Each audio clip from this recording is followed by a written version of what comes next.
başlayayım. Gelip de все кеткен. Oyundan girip çık.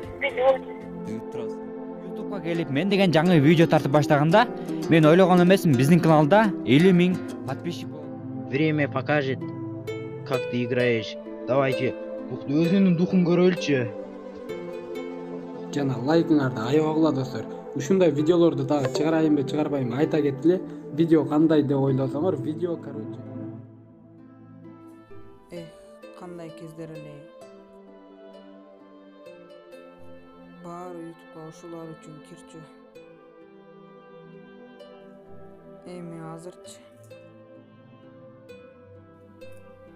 баары казактарды, орустарды көрүп калган. Бирок ошол Дизи, LDKG, Атаман Шоудай азыр деле блогерлер бар. Бирок аны азыр эч бир кыргыз көрбөйт. Анткени аларды эч ким тааныбайт. Таныса бир 5 000-6 000 адам тааныйт. Алар кимдер? Дизи окшоп видео тартып келе жаткан Эмаджи,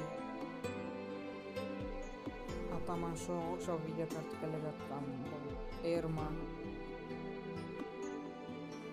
Мына ушулар кыргыз ютубун көтөрүп жатканда. Силерге суроо болду да, Дизи кайра кайтабы? Алар эми кайтышпайт. LDKG өзү айткан, кайра кайтпайм. Дизи өзү эле көрүнүп турат.